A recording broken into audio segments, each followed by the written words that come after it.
संज्ञा पदबंध बताने वाला वाक्य कौन सा है? संज्ञा पदबंध बताने वाला वाक्य कौन सा है?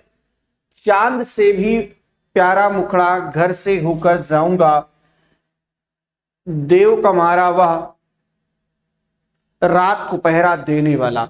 बोलो भैया क्या बताओगे? उम्मीद है आप बता पाएंगे।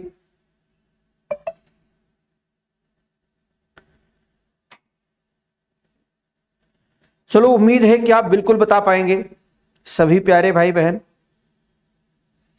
तो संज्ञा पदबंध बताने वाला शब्द यहां आपसे पूछा गया है।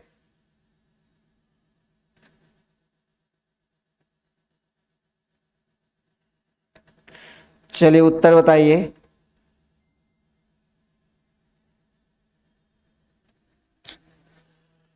देखिए पदबंध ऐसा शब्द होता है, ध्यान रखना है, ये पदबंध जो शब्द होता है यानी वाक्य का पूरा अर्थ नहीं दे पाता है। वाक्य जो होता है पूरे अर्थ को देता है, लेकिन पदबंध जो होता है वाक्य का पूर्ण अर्थ नहीं दे पाता है। तो इसीलिए आपको ध्यान ये रखना है। भैया सुप्रभात, सुप्रभात, नमस्ते भैया सब लोगों को। अच्छा कुंदन कुमार जी भैया आपका नाम मैं ले लूंगा, आपका नाम ले लूंगा, सबका नाम ले लूंगा। देखो पदबंध ऐसा शब्द होता है वाक्य से छोटा होता है, वाक्य अपने पूर्ण अर्थ को दे देता है, लेकिन पदबंध जो होता है वह पूर्ण अर्थ देने में समर्थ नहीं होता है।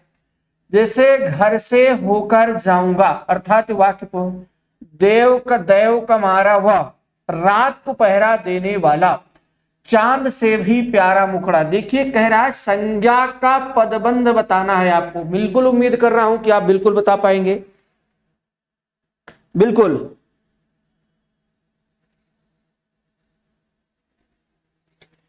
तो देखिए चांद से भी प्यारा मुखड़ा अर्थात ये पूरा वाक्य है। घर से होकर जाऊंगा ये भी वाक्य पूरा है। देव का मारा हुआ ये भी वाक्य। रात को पहरा देने वाला कौन?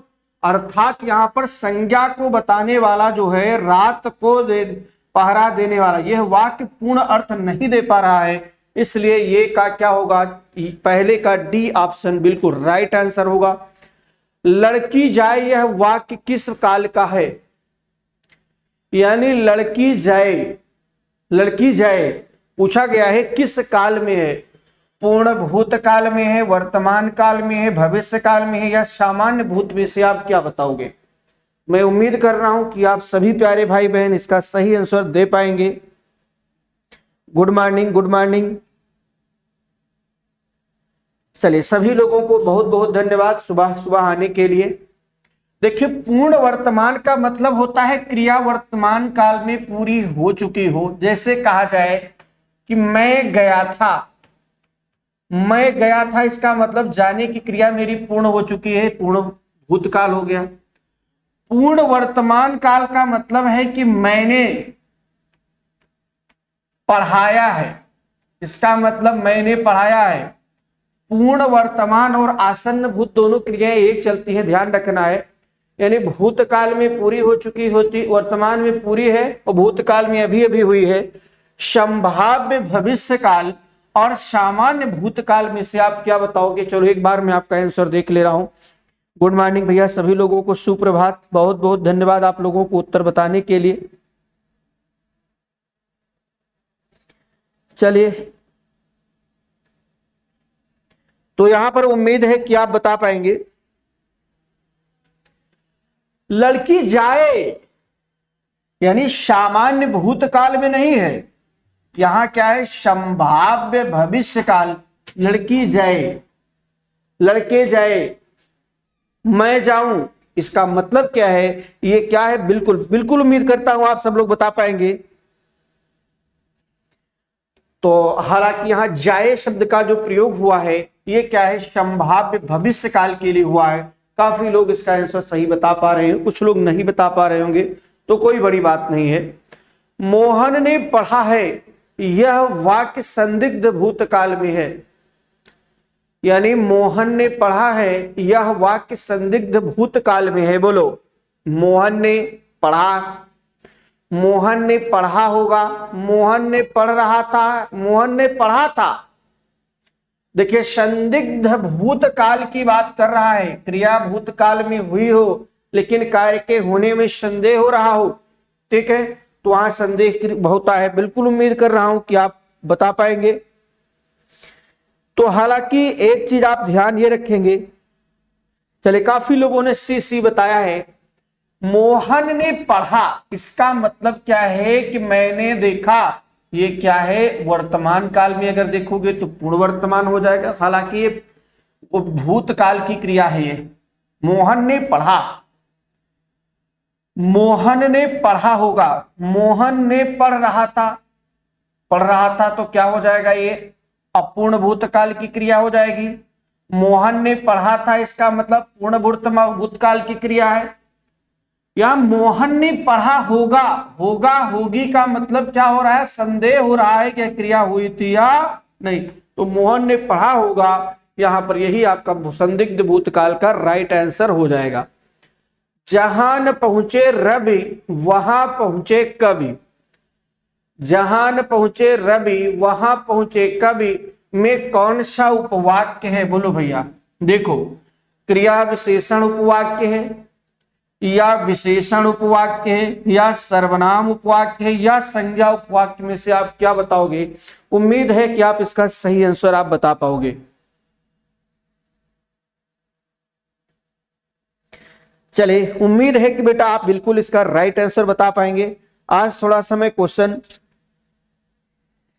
देखिए, उपवाक्य की बात कर रहा है, वाक्य जो पूर्ण हो जाते हैं, और उपवाक्य होता है जो वाक्य में क्या होता है, जोड़ने वाला होता है। क्रिया विशेषण उपवाक्य, विशेषण उपवाक्य, सर्वनाम उपवाक्य, संज्ञा, यानी संज्ञा को जोड़ने वाला वाक्य, विशेषण को जोड़ने वाला वाक्य, क्रिया की विशेषता बताने वाला उपवाक्य। तो हालांकि जहां न पहुंचे रवि वहां पहुंचे कवि, यानी बात हो रही है पहुंचने की, अर्थात वहां बात हो रही है क्रिया की, क्रिया की विशेषता बता रहा है, इसलिए यहां क्या होगा, क्रिया विशेषण उपवाक्य इज राइट आंसर। तो जितने लोगों ने क्रिया विशेषण बताया है बिल्कुल राइट आंसर होगा। क्यों होगा, क्योंकि आपको ध्यान रखना है, एक वाक्य होता है और एक उपवाक्य, उपवाक्य को ही हम सहायक वाक्य के रूप में हम जानते हैं। तो जहां न पहुंचे रवि, रवि के पहुंचने की चर्चा यहां पर हो रही है, तो यहां विशेषण तो बता नहीं रहा, विशेषण की उप विशेषता नहीं जोड़ रहा है, सर्वनाम की विशेषता यहां बता ही नहीं रहा, संज्ञा की भी विशेषता नहीं बता रहा है, बल्कि पहुंचने की विशेषता को बता रहा है। और पहुंचना की क्रिया क्या होती है, जहां न पहुंचे रवि, पहुंचने की विशेषता यहां जहां है, यह स्थानवाचक क्रिया विशेषण होते हैं, वहां पहुंचे कवि। तो क्रिया विशेषण ये अब उपवाक्य के रूप में जाने जाएंगे। तो मैं उम्मीद करता हूं बेटा आप सभी लोग इसका सही आंसर दे पाएंगे, और बहुत बहुत धन्यवाद आप लोगों को आंसर देने के लिए। और एक बार सभी लोग एक बार जोरदार तरीके से पहले एक बार शेयर करिए, थोड़ा संख्या को बढ़ाइए। आज मैं क्वेश्चन बहुत अच्छे लाया हूं, आप खुद देखकर कहेंगे हाँ सर आज तो बहुत अच्छे क्वेश्चन है। तो निम्नांकित वाक्यों में क्रिया विशेषण युक्त वाक्य कौन सा है, बोलो। यानी क्रिया विशेषण युक्त वाक्य कौन सा है, यानी वाक्य है लेकिन क्रिया की विशेषता बता रहा हुआ क्रिया विशेषण वाक्य कहलाएगा। मैं कल नहीं जाऊंगा, ये फूल सुंदर हैं, लड़का रोते रोते घर पहुंचा, आज शाम को मत आना। इसका राइट आंसर क्या होगा भैया, बिल्कुल उम्मीद है कि आप सभी प्यारे भाई बहन इसका आंसर दे पाएंगे। ठीक, यहां कह रहा है कि वाक्य में क्रिया विशेषण युक्त वाक्य होना चाहिए जो क्रिया की विशेषता बता रहा हो। ठीक, चलो देखते हैं क्या बताएंगे आप। मैं कल नहीं जाऊंगा, ठीक, ये फूल सुंदर है, सुंदर की फूल की विशेषता सुंदर विशेषण है, आज शाम को मत आने। लड़का रोते रोते घर पहुंचा, लड़का घर पहुंचा एक क्रिया हो गई, लेकिन कैसे पहुंचा, लड़के के पहुंचने की विशेषता यहां पर क्या गुण बताया जा रहा है, रोते रोते, इसलिए यहां क्या होगा 5 का सी इज राइट आंसर होगा। क्या होगा 5 का सी। चलो, निम्नांकित शब्दों में से स्त्रीलिंग शब्द बताइए, बोलो। टकसाल, दाग, घर, खीरा। देखिए खीरा जो होता है ये क्या किया जाता है, खाया जाता है, घर बनाया जाता है, दाग लग जाता है, जबकि टकसाल होती है पैसा टकसाल क्या होती है, टकसाल होती है, इसलिए यही क्या हो जाएगा 6 का ये इज राइट आंसर होगा। नेक्स्ट क्वेश्चन, निम्नलिखित युग्मों में से कौन सा युग्म के दृष्टि से शुद्ध है, बोलो। शुद्ध युग्म बताना है। सम्राट का सम्राटी, वीरांगना का वीरांगना, गोप का गोपिनी, सुलोचन का सुलोचना। बोलो भैया कौन सा रूप यहाँ शुद्ध रूप है, यही आपको बताना है। तो मैं उम्मीद है कि बिल्कुल बता पाओगे आप। चलो देखते हैं आप लोगों ने क्या आंसर दिया है। चलिए बहुत बहुत धन्यवाद आप लोगों को बताने के लिए। देखिए इसका राइट आंसर क्या होगा। सम्राट जो शब्द होता है इसका सम्राटी नहीं बल्कि क्या होता है, साम्राज्ञी होता है। क्या होता है, सम्राट का होता है साम्राज्ञी, जबकि वीर का होता है वीरांगना, और गोप का गोपिनी नहीं बल्कि क्या होता है, गोपी होता है। तो ये तीनों क्या थे, गलत थे। यहां पर ध्यान रखना है, यहां सुलोचन का क्या हो जाता है, सुलोचन पुल्लिंग होता है और सुलोचना क्या होती है, स्त्रीलिंग। इसीलिए जैसे आप लिखते हैं शुक्ल, शुक्ल क्या होता है पुल्लिंग, और यहां आप लिख डालोगे शुक्ला तो यह क्या हो जाएगा स्त्रीलिंग। सुत लिखोगे तो पुल्लिंग होगा, और कहीं लिख दे रहे हो सुता तो यह क्या हो जाएगा स्त्रीलिंग। तो हालांकि यहां पर जो आपका क्या है, लिंग की दृष्टि से शुद्ध है, सुलोचन शब्द जो है यही आपका राइट आंसर हो जाएगा। चिड़िया शब्द का बहुवचन में क्या रूप होगा। चिड़िया का चिड़िया, चिड़ियों, चिड़ियों, चिड़िए, क्या होगा। चिड़िया का बहुवचन क्या होता है, चिड़ियों, चिड़िया। हालांकि चिड़ियों तो होगा नहीं, चिड़िए भी नहीं होगा। इन दोनों में आपको थोड़ा सा अब कंफ्यूजन हो रहा होगा। तो आप क्या कहेंगे, चिड़िया उड़ रही हैं कि चिड़ियों उड़ रही है। तो आप कहेंगे चिड़िया उड़ रही हैं, तो इसलिए राइट आंसर क्या होगा, चिड़िया। चिड़िया का शब्द का प्रयोग बहुवचन में हुआ है। चलती चेहरे पर हवाइयां उड़ने का अर्थ क्या होता है। चेहरे पर हवाइयां उड़ना का अर्थ क्या होता है, तेजी से चलना, घबरा जाना, जवाब ना देना, क्रोधित होना। चेहरे पर हवाइयां उड़ना का अर्थ क्या होता है, तेजी से चलना, घबरा जाना, जवाब ना देना या क्रोधित होना। यानी तेजी से चलना, घबरा जाना, जवाब ना देना, क्रोधित होना। चलो देखता हूं आप क्या आंसर दोगे भैया। खुश रहो भैया सब लोग, सुभाषी सभी लोगों को, सभी प्यारे मित्रों को। चलो बिल्कुल उम्मीद है कि आप बता पा रहे होंगे। यार कहा गया चेहरे पर हवाइयां उड़ जाना, अर्थात ये होता है यार चेहरे के जो भाव हो जाना, उड़ जाना। हवा का उड़ जाना मतलब चेहरे का भाव बिगड़ जाना, चेहरे का भाव उड़ जाना। इसका मतलब ये है कि यानी घबरा जाना। जब आप घबराते हैं तो आपके चेहरे का भाव बदल जाता है। जो सामने वाला व्यक्ति बिना देखे और बिना आपसे कुछ पूछे ही अगर आप घबराए हुए हैं तो आपके भाव को वह समझ लेता है। तो मैं उम्मीद करता हूं कि आप लोग इसका सही आंसर दे पा रहे होंगे।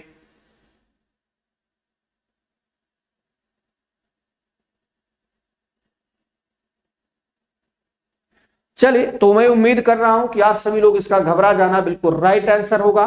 चलिए, निम्नलिखित में से किस मुहावरे का अर्थ असंभव होना होता है। असंभव होना नहीं होगा, बोलो। यानी निम्नलिखित मुहावरे का अर्थ असंभव होना नहीं होगा।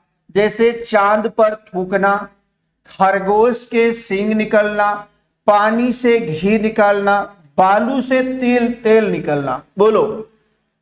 तो हालांकि मैं उम्मीद करता हूं कि मुहावरे असंभव होने का, देखिए खरगोश के सींग नहीं निकलती है, यह असंभव हो जाएगा। पानी से घी नहीं निकाला जा सकता, यह भी असंभव कार्य है। बालू से तेल निकलना, यह भी असंभव कार्य है।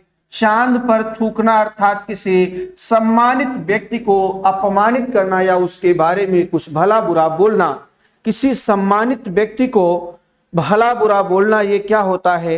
बिल्कुल उम्मीद करता हूं कि आप बिल्कुल इसका राइट आंसर आप बता पाए होंगे। ठीक, चलो मैं उम्मीद करता हूं कि आप इसको समझ पाए होंगे। तो हालांकि यहां पर नेक्स्ट क्वेश्चन की ओर हम लोग चलते हैं। निम्नलिखित में से सही वाक्य क्या है। निम्नलिखित में से सही वाक्य है स्वाति, रश्मि और अनामिका। स्वाति, रश्मि और अनामिका जाएंगी। मेरा बेटा और बेटी बाजार गई हैं। दिल्ली में 4 गिरफ्तारी हुए। मुझे किताब पढ़ना है। इस वाक्य का सही वाक्य क्या होगा? बोलो भैया। उम्मीद है कि आप बिल्कुल बता पाएंगे। चलिए,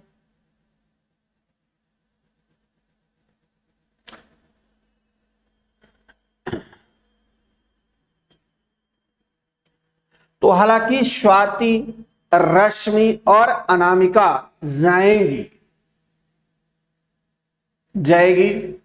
मेरा बेटा और बेटी बाजार गए हैं होना चाहिए। दिल्ली में 4 गिरफ्तारी, दिल्ली में 4 लोगों को गिरफ्तार किया गया, ऐसा होता। मुझे किताब पढ़ना है, यही आपका राइट आंसर होगा। सही वाक्य है, बिल्कुल राइट आंसर। तो मैं उम्मीद करता हूं कि सभी लोग बता पाएंगे।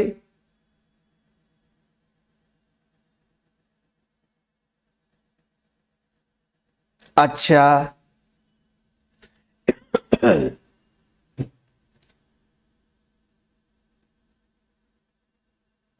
यहां पर थोड़ा सा फिर से आप समझ के उत्तर दीजिए।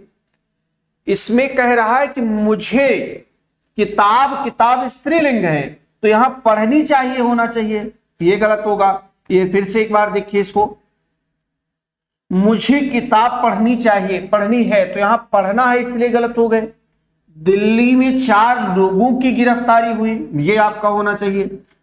तो हालांकि लोगों की गिरफ्तारी या दिल्ली में 4 की गिरफ्तारी, 4 लोगों की गिरफ्तारी हुई, ऐसा होना चाहिए। मेरा बेटा और बेटी बाजार गए नहीं है, गए होना चाहिए। स्वाति, रश्मि और अनामिका जाएंगी, अब ये राइट आंसर होगा। चलिए इसको फिर से आप लगा लीजिए। चलिए एक बार आपका देखते हैं क्या आंसर दे रहे हैं। एक बार फिर से इसको देख लीजिए, फिर से मैं बता दे रहा हूं। अगर किसी प्रकार की सुविधा हो तो एक बार।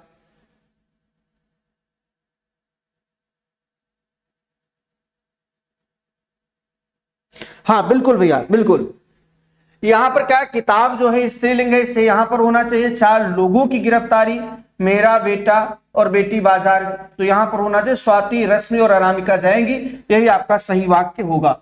चलिए नेक्स्ट क्वेश्चन की ओर हम लोग देखते हैं। इनमें से अशुद्ध वाक्य बताना है। इनमें से आज, यहां पर आपको 4 विकल्प हैं। कल, आज और कल अवकाश रहेगा। आज मौसम अच्छा है, अब परीक्षा होने वाली है, मैंने पत्र भेजे। जैसे कल, आज और कल अवकाश रहेगा। कल, आज और कल अवकाश रहेगा। ये वाक्य क्या शुद्ध है? मुझे तो नहीं लगता है। मैं उम्मीद करता हूं कि आप सब लोग इसको सही बता पाएंगे।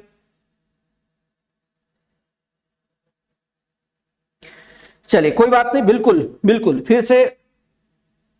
तो हालांकि यहां पर क्या होना चाहिए, आज और कल अवकाश रहेगा, ये होता तो राइट आंसर होता। तो हालांकि 12 का ये जो है, यही आपका अशुद्ध आंसर हो जाएगा। आद्य, आद्य शब्द युग्म सही अर्थ विकल्प बताइए। आद्य और आद्य शब्द का सही युग्म का अर्थ क्या होगा? आज और प्रथम, प्रथम और प्राचीन, अधिक और पुराना। प्राचीन और प्रथम में से आप क्या बताओगे? तो मैं उम्मीद करता हूं कि आप बता पाएंगे। चलो, बिल्कुल उम्मीद है कि आप बता पाएंगे। चलो देखते हैं आप क्या बताएंगे।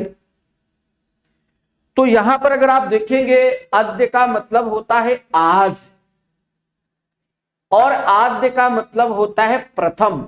आज और प्रथम दो बिल्कुल राइट आंसर होंगे। काफी लोगों ने इसका आंसर यही बताया है। तो आज और प्रथम, आद्य का मतलब होता है आज और आद्य का मतलब होता है प्रथम। तो इसलिए यहां पर 13 का यही आपका शुद्ध युग्म सही होगा।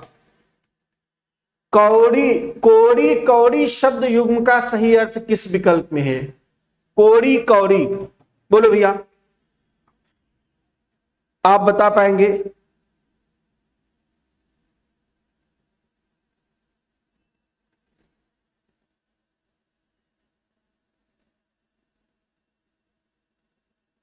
चलो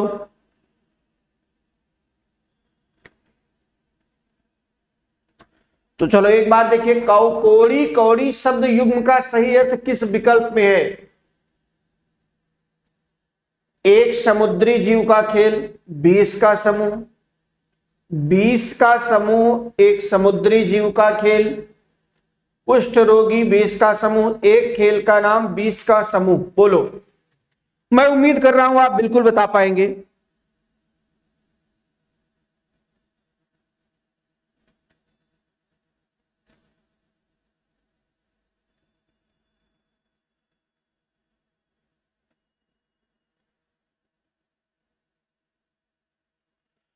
तो हालांकि यहां पर अगर आप देखेंगे, कौड़ी कौड़ी शब्द युग्म का सही अर्थ होगा, कौड़ी मतलब होता है 20 का समूह, और ये क्या है, कौड़ी का अर्थ होता है समुद्री जीव का खेल होता है। ठीक है, तो 20 का समूह और कौड़ी का खेल, बिल्कुल यहां पर ध्यान रखना है।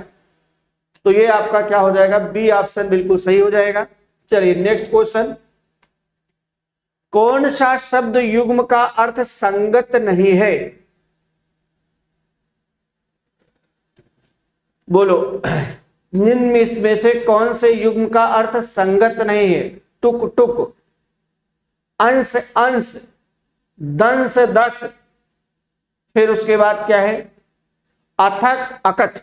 बोलो, चलिए बिल्कुल आसानी से आप दीजिए।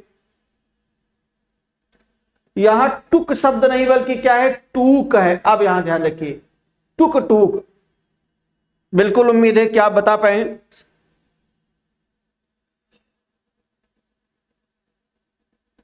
चले, ये डंग नहीं बल्कि ये क्या है, डंक हो गया है। इसको यहां पर कर लीजिएगा डंक, इसको आप डंक कर लीजिएगा।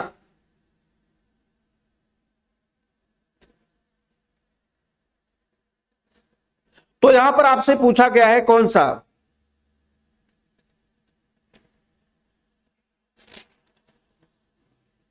तो अगर आपको एक बार फिर से एक बार में यहां देख लीजिए, यहां पर थोड़ा सा रुक, आप फिर से देख लीजिए।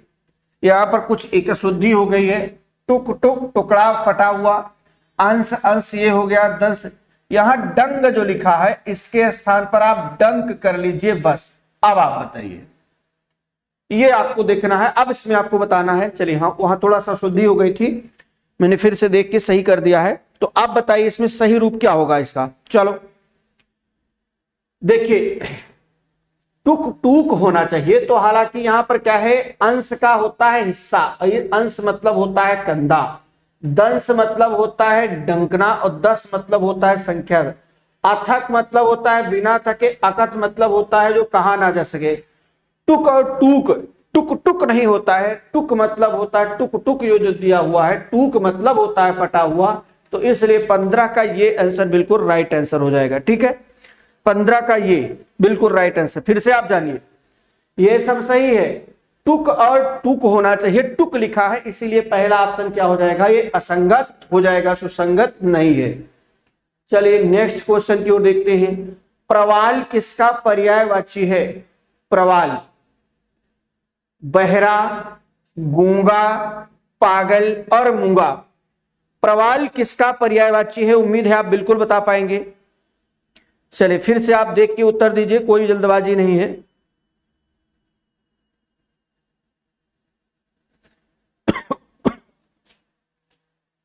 विद्रुम, इसका एक और होता है विद्रुम, विद्रुम, प्रवाल का एक विद्रुम भी होता है। प्रवाल किसका पर्यायवाची है? बहरा, गूंगा, पागल और मूंगा। बोलो भैया, उम्मीद है कि बिल्कुल आप बता पाएंगे। रक्तमणि भी होता है इसका रूप। तो हालांकि प्रवाल का जो विद्रुम और रक्तमणि भी होता है, और यहां पर और क्या आप बताना चाहते हैं? तो मैं उम्मीद करता हूं कि सब लोग बिल्कुल राइट आंसर मूंगा बता रहे हैं। चलो देख लेता हूं आप लोगों ने क्या आंसर दिया है। उम्मीद है कि बिल्कुल आप बता पाएंगे। तो 16 का डी डी डी डी, बहुत अच्छी बात है, सब लोगों ने डी ही बताया है, मूंगा बताया है, कोई बात नहीं है। पत्थर के पर्याय नहीं है, पत्थर के पर्याय नहीं है, उपल, पाहन, पाषाण, उपल, शिलाखंड, पहाड़, पाषाण और प्रस्तर। यानी पत्थर का कौन सा पर्याय नहीं है वही आपको बताना है। उम्मीद है कि बिल्कुल आप बता पाएंगे।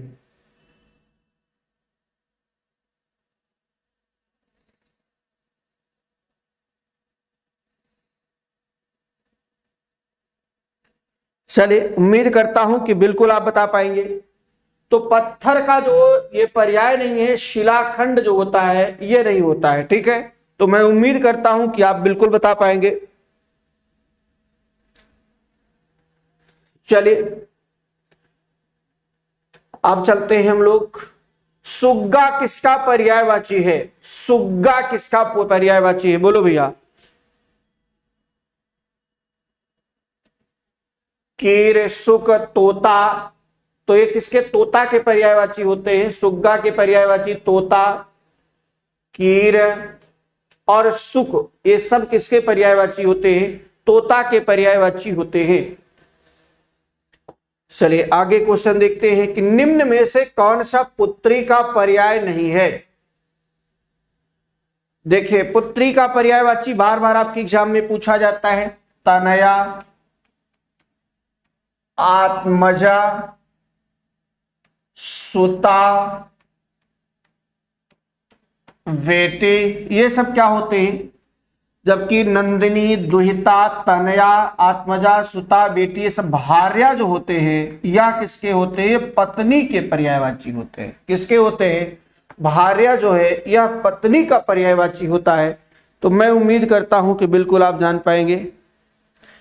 गृहिणी, वधु, वारा, वधु, दारा, ये सब किसके होते हैं? वधु, दारा, ये सब किसके? पत्नी के पर्यायवाची होते हैं। दुर्व्यवहार में प्रयुक्त उपसर्ग कौन सा है? दुर्व्यवहार में उपसर्ग कौन सा है? बोलो भैया, उम्मीद है कि आप बता पाएंगे। दुर्व्यवहार में उपसर्ग। चलो, तो अगर आप देखेंगे तो यहां पर दुह, वी, अव, उपर्युक्त सभी। देखिए, दुह धन व्यवहार, आप दुह धन व्यवहार लिखोगे तो भी दुर्व्यवहार हो जाएगा। फिर उसके बाद बी धन अवहार, देखो दुह धन व्यवहार, तो यहां विसर्ग के स्थान पर रा हो जाता है। ठीक उसी प्रकार तब फिर तोड़ेंगे, वी धन अवहार। ठीक, तो यहां भी उसके बाद अवधन हार। यहां पर जब टूटेगा शब्द, हार मूल शब्द है, अव जोड़ोगे तो अवहार हो जाएगा, बी जोड़ोगे तो व्यवहार हो जाएगा, दु जोड़ोगे तो दुर्व्यवहार। इसलिए यहां पर 20 का डी आंसर बिल्कुल राइट आंसर होगा। 20 का कौन सा होगा? डी आंसर बिल्कुल सही होगा। तो चलिए, उम्मीद करता हूं कि आप सभी लोग इसका सही आंसर दे पा रहे हैं। चलिए नेक्स्ट क्वेश्चन की ओर चलते हैं। तद्धित प्रत्यय का उदाहरण नहीं है। तद्धित प्रत्यय का बोलो। देखिए, तद्धित और कृत दो प्रत्यय होते हैं। तो एक तो होता है कृत, कृत यानी जो धातु में लगा होता है, और दूसरा होता है तद्धित। तद्धित होता है संज्ञा में, सर्वनाम में, विशेषण में और अव्यय में लगता है। तो हालांकि एक चीज आप ध्यान रखिएगा, सिलाई, भलाई, बुराई और अच्छाई, चार वाक्य। इसमें पहले तो आपको कृत खोजना है। जो कृत होगा अर्थात जो धातु वाला होगा। चलिए, बिल्कुल उम्मीद करता हूं कि आप बिल्कुल बता पाएंगे।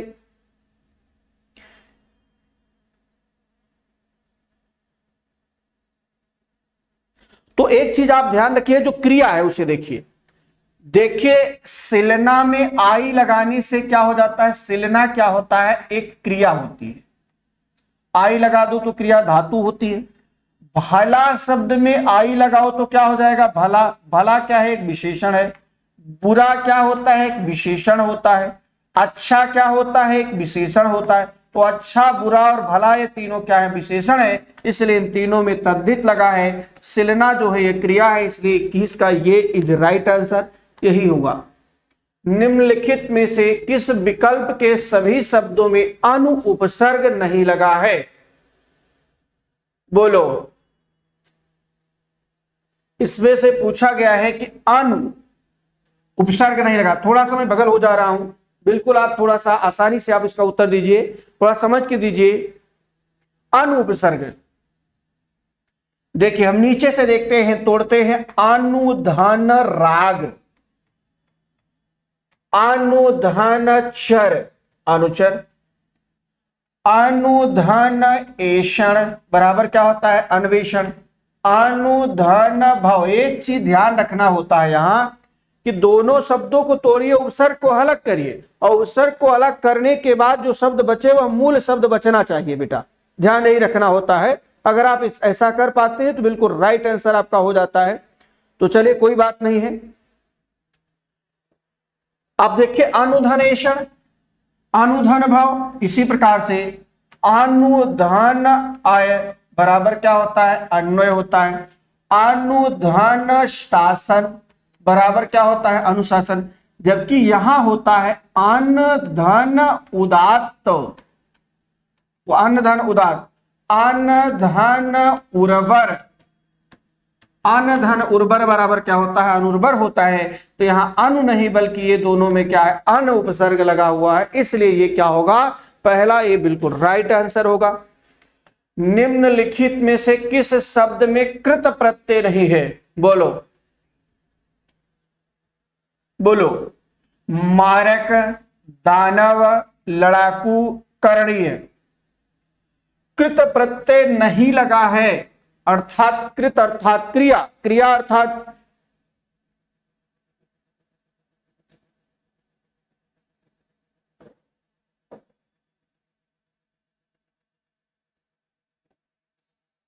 चलिए उम्मीद करता हूं आप सभी लोग इसका आंसर बता पाएंगे। चलिए यहां पर बहुत ही आसान प्रश्न है।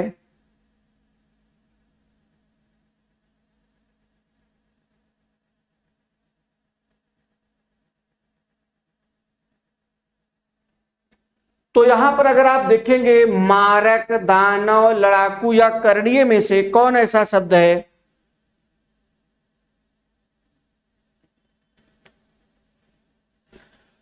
तो हालांकि मारक मारना, लड़ना, करना, लेकिन दानव जो शब्द होता है यही में आपका नहीं लगा है। ठीक है, जो क्रिया ना बन सके तो ध्यान नहीं रखना है। ये 23 का बी ऑप्शन बिल्कुल दानव शब्द जो है तद्धित प्रत्यय लगा है। चलो आपसे पूछा गया है, बहुत ही अच्छा प्रश्न है भैया, थोड़ा संभल के उत्तर दीजिएगा, जल्दबाजी मत करिएगा। पूछा गया क्वेश्चन है कि दिए गए पदों में समासों के नाम किस प्रकार से हैं, क्रमशः बताना है। राह खर्च, व्यर्थ, गोला बारूद और छुट भैया। बोलो। मैं उम्मीद करता हूं कि अगर इसको आप तोड़ोगे तो राह के लिए खर्च, यानी इसका मतलब तत्पुरुष समास होना चाहिए। तत्पुरुष यहां है और तत्पुरुष यहां, इसका मतलब ये विकल्प खत्म हो गया, ये खत्म हो गया। व्यर्थ, अव्यर्थ जो होता है बिना अर्थ के, तो ये अव्ययी भाव समास का है, यानी कर्मधारय। यानी गोला और बारूद, गोला बारूद ये क्या होता है, द्वंद्व समास। छुट भैया, भैया की विशेषता छोटा है, कर्मधारय है, इसलिए यहां क्या होगा, डी ऑप्शन। 14 का D option is right answer होगा। क्या बताया है, 14 का डी ऑप्शन आप बता रहे हैं। उम्मीद है कि आप सही लोग सही बताए होंगे। क्या बताया है, चलो एक बार देख लेते हैं। चलिए इसी क्रम में हम लोग नेक्स्ट क्वेश्चन को देखते हैं। बहुत बहुत धन्यवाद है आप लोगों को। इनमें से मूल शब्द तथा उनसे लगे प्रत्यय का युग्म गलत है, यानी सुंदर धनता बराबर सुंदरता, कठिन धन आई बराबर कठिनाई, बचधन पन बराबर बचपन, 5 धनवा। देखिए बचपन में होता है बच्चा धन पन, बच्चा धन पन बराबर शब्द होता है बचपन। लड़का धन पन बराबर क्या होता है, लड़कपन। बच्ची धनपन, अगर बच्ची धनपन होगा तब भी बचपन ही होता है, तो इसलिए ध्यान ये रखना है बच धनपन नहीं होगा बल्कि क्या होगा, बच्चा धनपन बराबर क्या होता है, बचपन हो जाता है। चलो इसी क्रम में हम लोग देखते हैं। पूछा गया है कि प्रामाणिक शब्द के मूल शब्द और प्रत्यय का अलगाव सही होता है। बोलो भैया।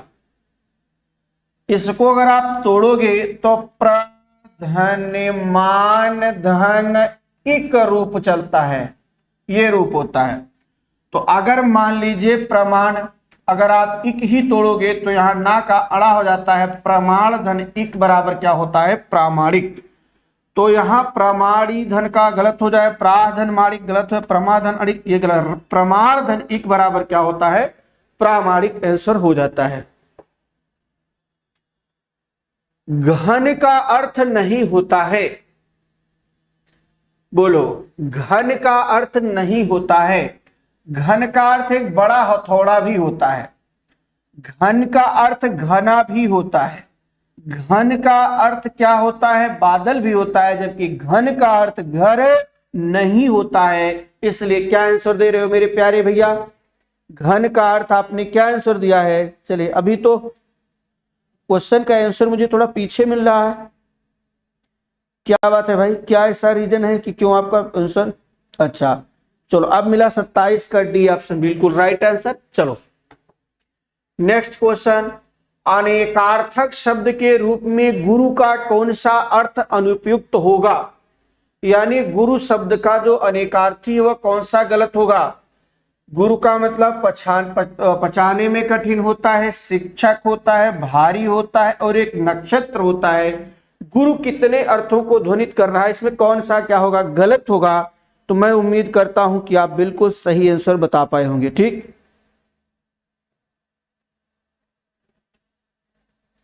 चलिए उम्मीद है कि बिल्कुल आप इसको बता पाएंगे। तो हालांकि शिक्षक भी होता है और यहां पर पचाने में कठिन होता है, इसी को हम बोलते हैं। चलो नेक्स्ट क्वेश्चन, स्नेह शब्द का शाब्दिक अर्थ नहीं होता है, स्नेह शब्द का शाब्दिक अर्थ नहीं होता है। बिल्कुल उम्मीद है कि आप इसका आंसर बता पाएंगे। चलिए बिल्कुल उम्मीद है कि आप इसका आंसर बताने का प्रयास करेंगे।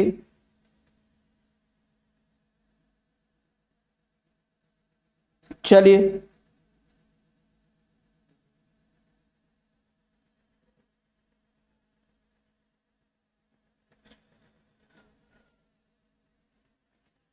तो एक चीज आप देखेंगे यहां पर स्नेह का जो अर्थ होता है, स्नेह का अर्थ है प्रेम, चिकनाई, तेल और गोद। स्नेह का शाब्दिक अर्थ नहीं है प्रेम, चिकनाई, तेल और गोद। उम्मीद है कि आप इसका सही आंसर बता पाएंगे।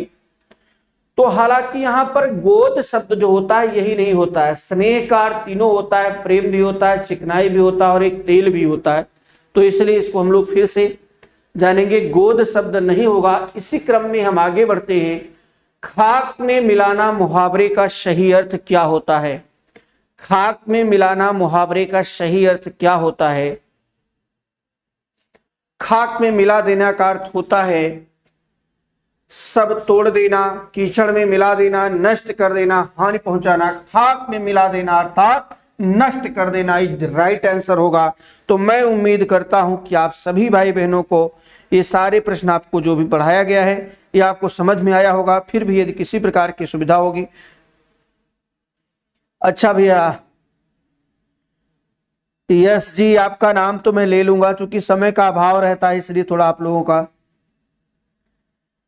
चलिए तो ठीक है, आज हम लोग यहीं पर विराम लेते हैं, फिर आपसे नेक्स्ट डे मुलाकात होती है। तब तक के लिए हम लोग यहीं पर नेक्स्ट डे, आपको यहाँ पर सारी चीजें आंसर भी दिया हुआ है, ये सारी चीजें आप वहां देख सकते हैं। तो आज हम लोग यहीं पर विराम लेंगे, नेक्स्ट डे आपसे मुलाकात होती है। तब तक के लिए बहुत बहुत धन्यवाद।